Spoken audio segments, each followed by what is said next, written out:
G'day YouTubers and welcome back. Today for you I've got sharks, serial killers and a survival horror. Dangerous Animals throws these all together into a bloody cocktail that's like Jaws crossed with Wolf Creek, which ended up being actually a pretty good movie. Now originally when I seen the trailer for this one I was pretty excited for it because I do love me old Jai Courtney who happens to be starring in this one. So I was pretty pumped up once I actually got to see the movie, and then I was like, time to make a video for all my YouTube followers. Now, let's get stuck into Dangerous Animals. Now, straight off the bat, I'm a sucker for Australian movies, especially once I find out that they've been filmed in my home state. Now, the director for this one is Sean Byrne, and he happens to bring us other films such as The Loved Ones and The Devil's Candy.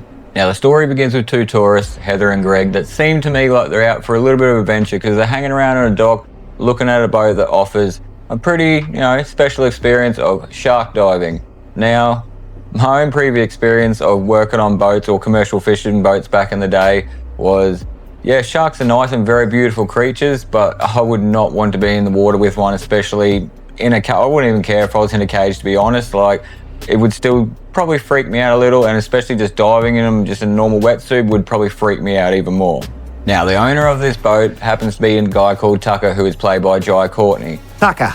Now, he eventually rocks up, had a little bit of a chat with the two tourists, Heather and Greg, and lead them to believe that they're going to have, probably the adventure of a lifetime and a really great day. So they decide, yeah, all right, we're going to jump on board with you and we're going to go out and do a little bit of shark diving. Now, I bet you for Heather and Greg, they obviously thought that they were going to go out and have a lot of fun, but the adventure turned very quickly and twisted once they got to their designated spot to do their shark diving, and they're setting up to do everything that they're supposed to do, and Tucker out of nowhere, and it was a really good little complete flip on the script there, out of nowhere happens to possibly stab Greg and push him overboard, and they're out there where sharks actually are, and they believe that normally where you go out and you start feeding sharks, they'll keep coming back because they know they get fed there, and poor old Greg gets pushed over and torn apart by the sharks.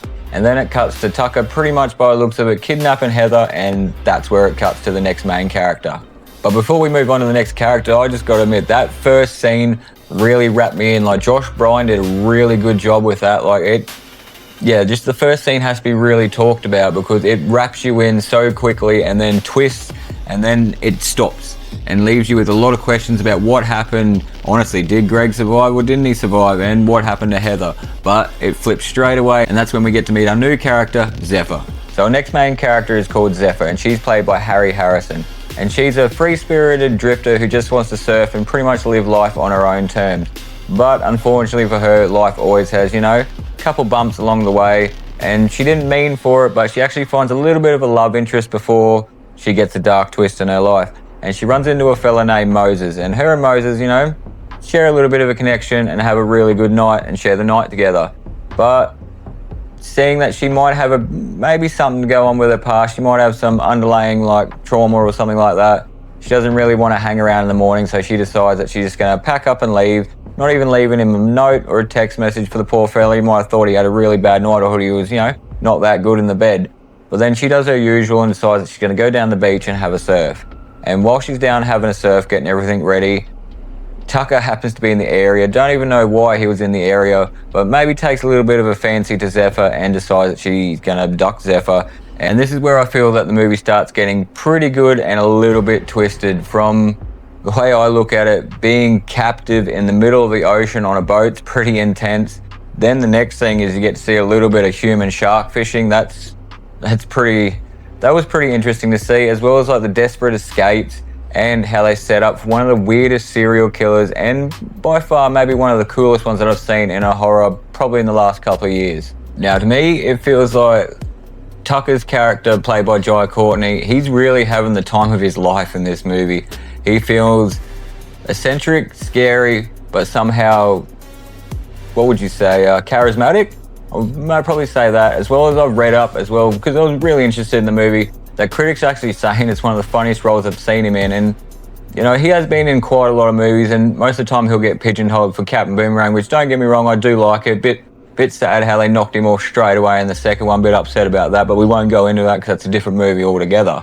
But I feel Jai Courtney really had a lot of fun with this one, even though lately, he stepped back from movies just, to have a bit of a family life, but he really opened up, and it seems like maybe he might be really good for some of the serial killer roles in in the future movies. Now, Hassie Harrison played Zephyr, and I've got to admit, I never actually seen her character in the movie actually seem like she gave up. She was always scheming, trying to think of ways to escape, fighting back, always being defiant, that's for sure. Not really, being submissive and doing exactly what he wanted her to do. Like, to the point where even surviving was the main thing for her, where she even, she ate off her thumb, or actually, sorry, she bit off her thumb to try and escape, which I thought was really, it was pretty hardcore to do, and then again, it was a desperate attempt because you're in the middle of the ocean with nothing around you, and I don't know if she knew how to, drive a boat or even start a boat, but, that's the thing about it. You're on a boat in the middle of the ocean, like, what are you really going to do if you do escape other than try and take out your captor, which I don't know if, Jai Courtney really played Tucker really well, so I don't know in this movie if Zephyr would have been able to take Tucker out in a one-on-one combat sort of situation. As well as I feel the director Sean Byrne really nailed this one, like even the cross combination of the CGI sharks as well as using real sharks, it's not perfect, but for some reason it just makes it feel that little bit more real and authentic, being not full perfect and 100% CGI perfect, and they used real sharks and proper scenes to tear people apart, but it was still really cool to see how he adapted that to the movie. Alright, I just thought I'd whack in a couple of my thoughts and my favourite scenes that I thought about Dangerous Animals. One of the clever things that I thought about Dangerous Animals was how that they changed the whole predator thing. Like, sharks normally are the predatory creatures, but in this one they sort of made Tucker to be the predatorial creature, as well as his little backstory that he had, that how back in the day he actually got attacked by a great white shark, and he even shows off the little newspaper clipping where it says "I beat Jaws" and shows off his scar, and everyone's sort of amazed at that because he's able to go back and work with sharks, and he goes, well, it wasn't shark's fault. And I thought that was pretty cool how they sort of adapted that in that, it wasn't the shark's fault at all that Tucker got bit. It was more that it's just the shark's predatorial nature, and then how they flipped that and made Tucker to sort of be out to be a shark and have a predatorial nature where he goes around and hunts for what he wants. And one of the biggest scenes that obviously stuck out to me was, of course, the first scene that happened where Tucker actually takes out Greg, and that was in front of Heather, and that was in the first 15 minutes of the movie. You get to see that, and that was a really good scene, I feel, on how it sort of portrayed the rest of the movie was going to be, but as well made you reeling on what was going to happen, because it flipped straight to Zephyr's story then. Like, you didn't actually get to see how Heather got put down the boat, or really did Greg die straight away from his injuries, or did he possibly survive? You never get to see that, so that left me reeling at the start, and I really actually enjoyed that. As well as probably one of the weirdest and coolest scenes I would say would be the first ever time he does the feeding scene, and that happens to be with Zephyr and Heather.